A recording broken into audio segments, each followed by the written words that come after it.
let's go, though, for your purposes. Let's go to this concept of what is the role playing industry, Right. and is there one? Right. And we will throw out two things.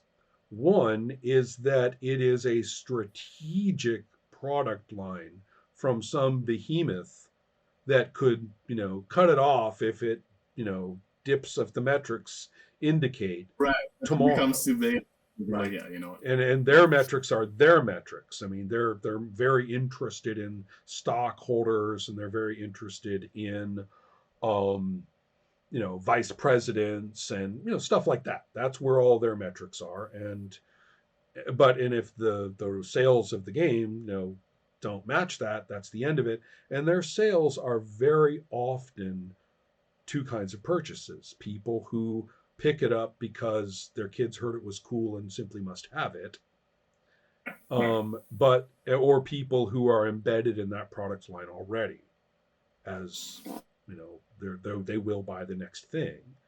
After Regardless. all, I mean, we can hear D&D Fifth Edition praised to the skies as the greatest fulfillment of the world's most popular role-playing game all day long, but they're going to put out Sixth Edition 54321, and all those same people are going to run off and buy that.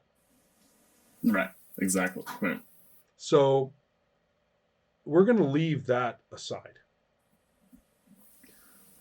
And then we're also going to leave aside, this part is harder, for lack of a better word, strategic licensing and um, association with other media, which is practically the same thing. The idea is that people will buy this because it's gear for that.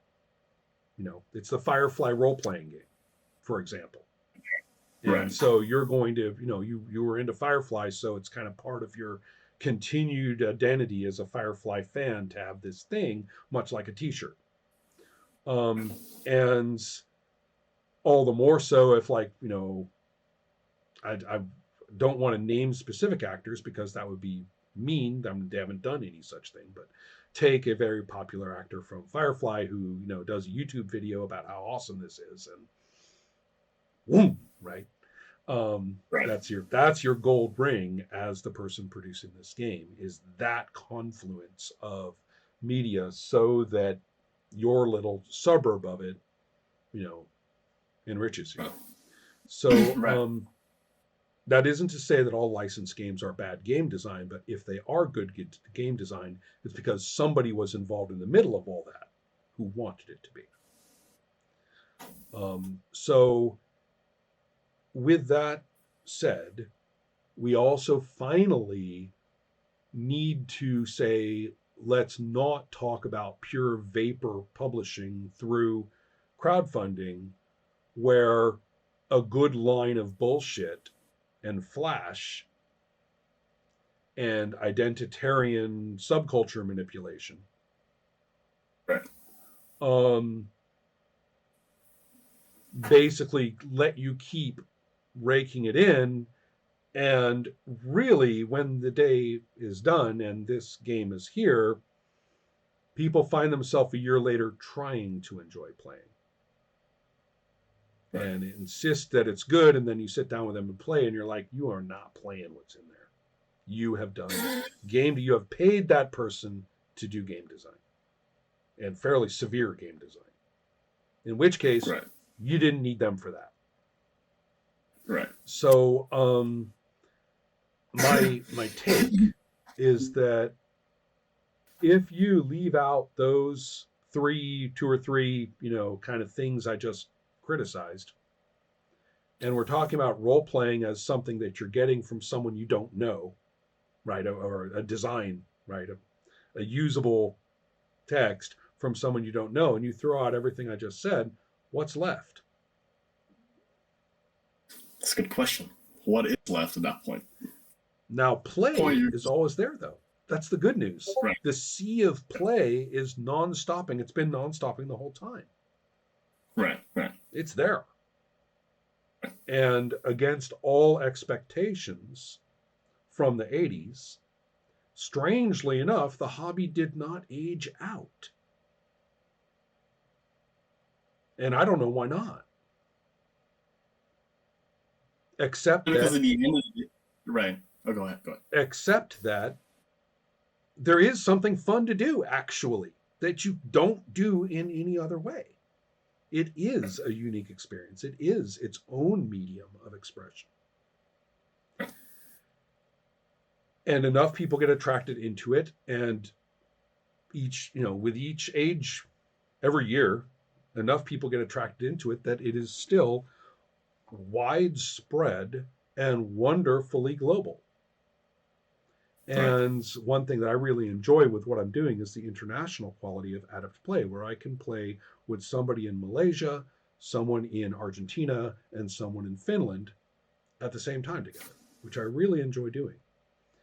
And I found that what we learn from each other is quite profound. And so it's also, my personal strike against economic globalization in favor of human contact across borders. Thing you're saying and you're getting at, because I said later, I said something along these lines too, is that at the end of the day, no matter what, the reason why this hobby is what it is because of that communication. It's about sitting together and creating this story through communication, through real people. Yeah. Forget all the fluff of cover art, flash, right. And whatever subculture that is, hip or happening. End of the day, the reason this industry is what it is because of we enjoy to play. Well, I would put it slightly differently. With the activity and the culture of the activity, such as it is, scattershot as it is has so many wonderful qualities, often in spite of its industry expression. Right, exactly. Right. And so it's kind of a shame. I mean, I would be the first in line if that were not the case. In fact, this is going to sound really terrible, but when it wasn't the case, briefly, I was first in line.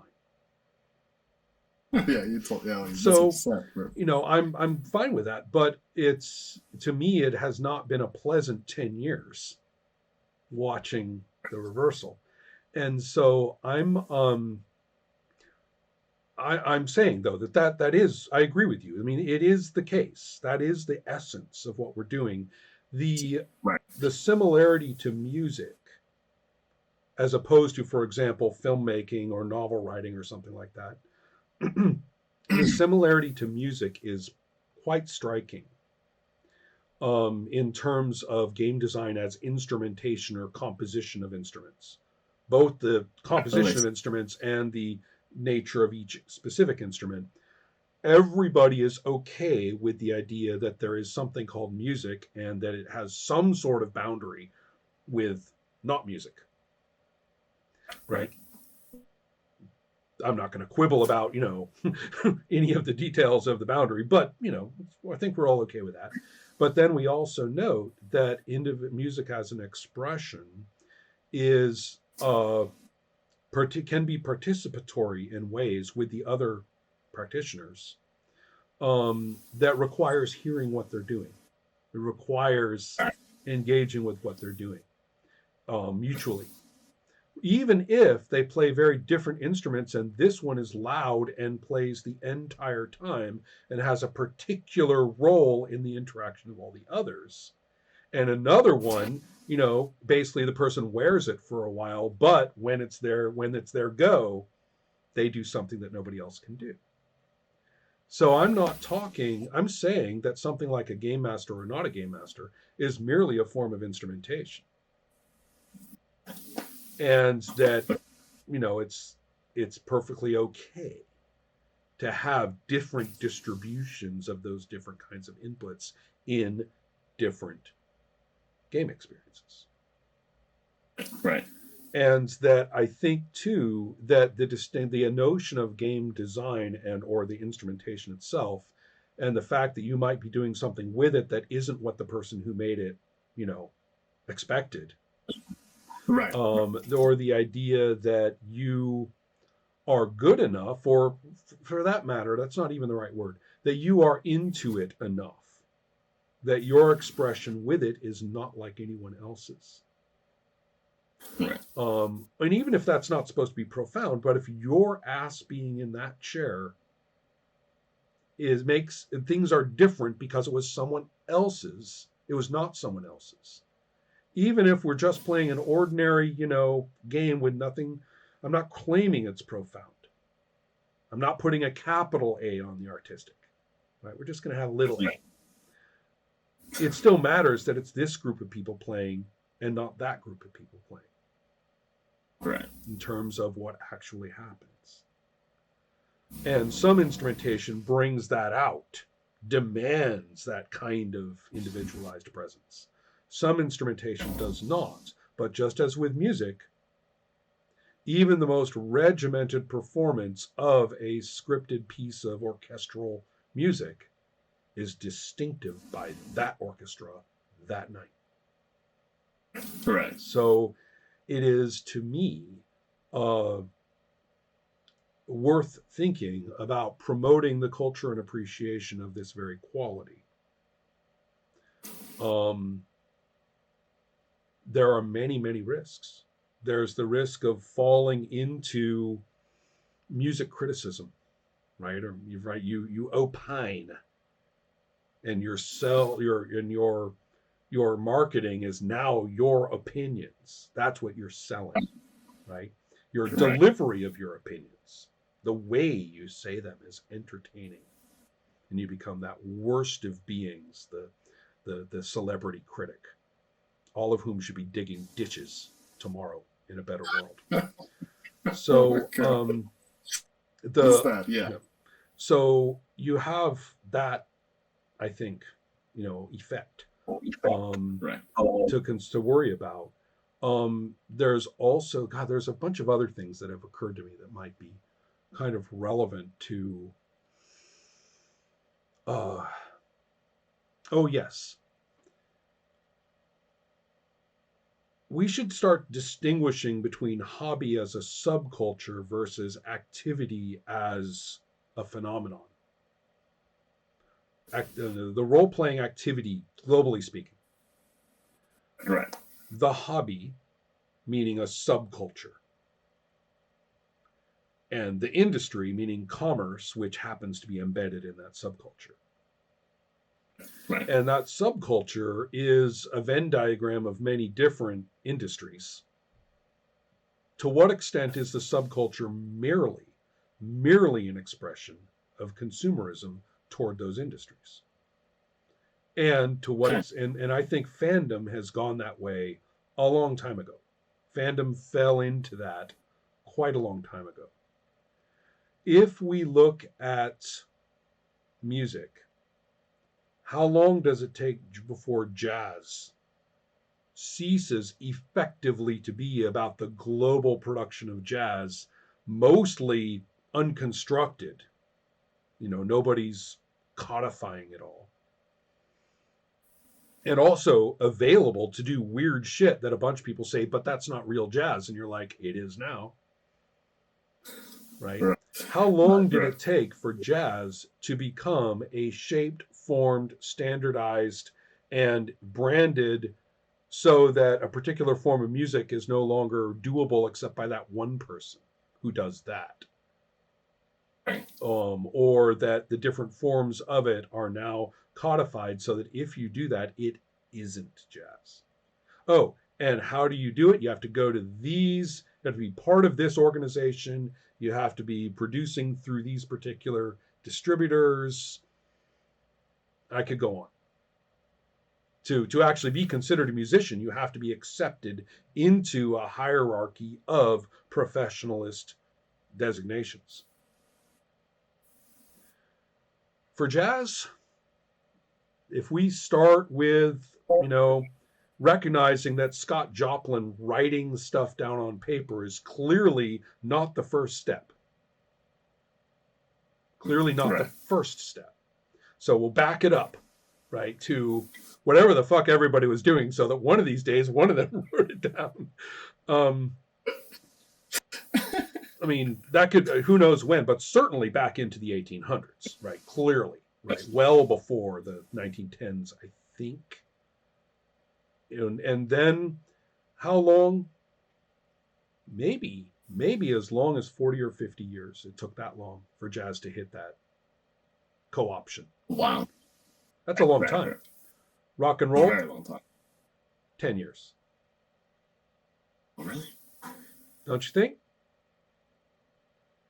Chuck Yeah, Berry, what yeah, the hell is that? And then, Dick Dale's over there in Southern California saying, I don't know, it's about surfing, man. And, then someone else drops acid and is like, ooh, this goes well with rock and roll. I mean, right. all these things, the British music hall scenes, the, the Vietnam, the anti-war movement, all of these things, rock and roll is extremely fluid. The designations between prog and heavy and hard and metal and everything, they're all in the same albums. Right. So 10 years, I would say, for rock and roll. Okay. Just fast. For punk, 5. For hip hop, 1. Don't you think? That makes definitely logical sense. And that's extremely fast. Think too of now how has role playing resisted this in its scuzzy little way. It's literally underground and often despised way. How long has it resisted? 50 years. Oh my God. 50 yeah, years. It barely is. Right. That's a lot. Much like fast. And so, and it goes against the speeding up trend that has happened to every other form of media. Have I unfortunately lived to see the day, however, that you can watch Critical Role or anything like it, which is a slick presentation of actors playing role players role playing. Right. Where have we seen the point where role playing has finally become product? Not the game, like text, but role playing has become product. If we have, then I'm kind of sorry to have seen it. Now, what about me? Is the vibrancy, the ungoverned, utterly emergent from the fact that people are doing it and nothing else? Is it still there? And my take is that yes, it is still there and probably will continue to be. This is definitely a trend. Yes, most likely. Most definitely. And that people who do not identify, just as all along, people who do not identify as members of the hobby are often intrigued and very much enjoy it when they try. And many people who are self-identified members of the hobby actually don't like it very much. They'll sit at the table and make jokes and like play their dwarf and stuff like that, but they really could be doing anything else of that nature, right? I mean, in all those commerces, all those industries that we're talking about, they're just as happy doing one of the others and probably more happy. Yeah. And so, also, I mean, I do kind of wonder if geekery is hip, then what's an awkward kid to do? That's sad. I mean, seems very sad to me. I mean, have his if role playing were what it was today, I wouldn't have done it or been allowed in. Because now all of a sudden you don't have your identification, so to speak. Because now exactly what you're saying, I mean, this has to be acceptable with by almost everyone. That geek culture is hip right now. It's cool. Back in I remember when I'm not old or by any stretch of the imagination, nor are you, by the way. So I'm not trying to make that distinction. But I mean, Oh, nor are you. To make a very I was amusing statement, I can live with that, he said, well like, aware that that isn't always going to be the case. But so go on. because like what you're saying, like geek culture. I remember me because I used to be a very awkward kid, especially in elementary and then going to middle school. That was for me that was kind of a period of discovering myself, and especially in middle school, I was very much a geek, and I knew it was a geek, but it wasn't cool, hip. You weren't necessarily bullied, but you were, ridiculed for like doing the things that was those geeky. It's like people didn't understand it, so they were like, okay, that's just lame. So I remember that time, and I used to make friends and really had my groups that kind of identified with those things. And it's such a weird shift in history that geek culture is now cool and hip. And well, people that's really the question. identify. Is there kind of a sector of activity that has done that? But what about the activity that it basically Oh, stole from? right, And right. is that still there? Are people still doing this? Is that available? My current experience suggests that it is. And that's a good thing. Maybe the unique qualities of this medium will permit it to persist. And that's actually something kind of interesting. Underground comics never died. They never did. There's this belief that there was a big peak in underground comics and then they became unpopular and faded away in the mid 70s. That's not true. Or to pick an example that will probably piss everybody off, one of my favorites. Okay, go ahead. I guess it's not disco if you call it dance music. Wait, I need to wrap my head around that. I guess it's not disco if you call it dancing music. Right. What way do you mean that? Well, what did Madonna do? Disco was dead, but she and thousands of other performers happily continued raking in the money doing disco. Right. You just don't call it that. Right. Exactly. That's why I guess that's why it's a food for a loop. You just don't call it that. Right. And so, well, I can name any number of rockers. I mean, I can name Kiss songs, Bruce Springsteen songs, Rolling Stones songs, which are flat out disco. And so the point is that let's take it even further. If you go to where people play music in a voluntary celebratory way for no commercial benefit or subcultural benefit, parties subcultural benefit, but weddings no subcultural benefit, what do they play? The music, pop. Oh yeah, pop music, that's what we call it. Yeah, well, true. Yeah. Musically, that's true. What is it? Right. So so therefore, this is going to sound ridiculous from a kid of the 70s, but yeah, disco isn't dead.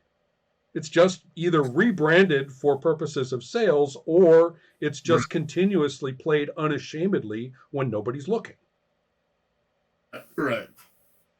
So is that really what's going to be going on? Did role playing as an emergent and fun and somewhat unconstructed activity that can be surprising with new structures or new practitioners, will it just keep continuing and let all the sort of glitzy brandings of it kind of float above it, making lots of money? But it survives. I think it will. But it survives in a way that jazz has not. Right.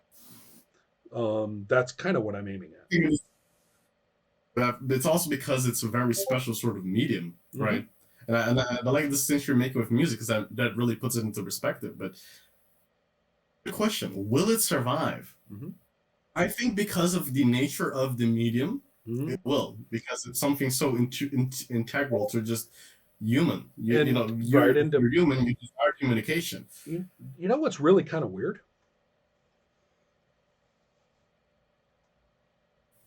Haven't people been doing this before? And I frankly can't.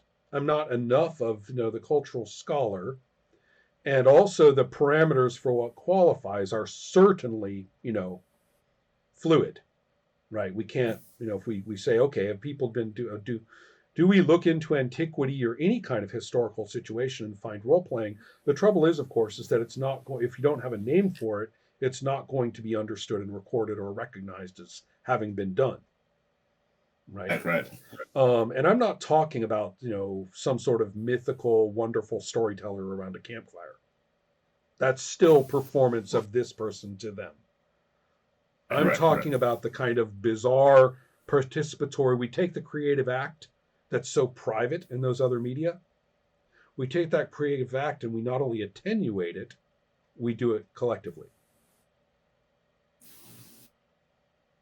It's almost frightening to a student of those other media, right? It's like you're doing out in front of Right. everybody, sort of thing.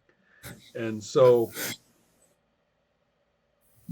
where do we find that? I mean, do we find? Yes, we know that the Romans played dice games with each other. Big surprise. I Right, mean, right. no surprise that you look around the world and you're probably going to find bored people, coming up with a way to play games with some sort of randomized instrument, right? Right. No surprise. Are we really to believe that humanity didn't hit upon this activity until the early 1970s in, you know, disgruntled adolescent American culture? Are we really That's to a believe that this was not practiced around the world somewhere, some when? It's not exactly high tech. right, exactly right.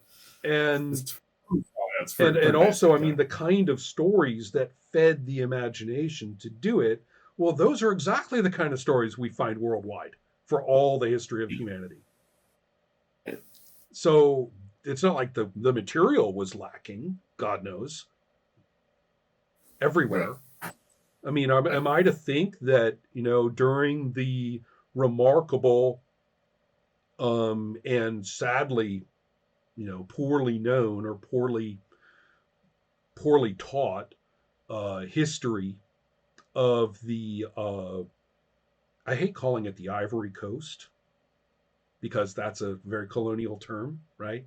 Right. But the swath of cultures and languages and people from basically, let's take Senegal and just go all the way around the coast to Cameroon, right? All the way around the Right, coast, right. right? This is amazing. Cities and commerce and culture and literature and music and everything, thousands of years, and no role playing, as you and I Oh, sort of think of it. I mean, that's such a China, wow. Yeah. Right. the whole Chinese history, or who knows, maybe what the hell were people doing hanging out in Renaissance Italy, or those coffee shops, those Arabic coffee shops for 1,000 years. Nobody did this. I can't, we're not that fucking smart, okay? My generation and Right. people just a little bit older than me, and some in the frozen, who have nothing to do in the frozen winters of the Midwest, or were blowing their minds, with anthropology classes and LSD in the coast of California. I have just described Right. the origin of role playing, pretty much, by the way. Or some, interesting, Arizona classical languages prof who specializes in Persia and whose first name, incidentally, is Muhammad. Um, these interesting, somewhat offbeat people scattered around the kind of periphery of American culture in one fashion or another. Are they the first people to make this up?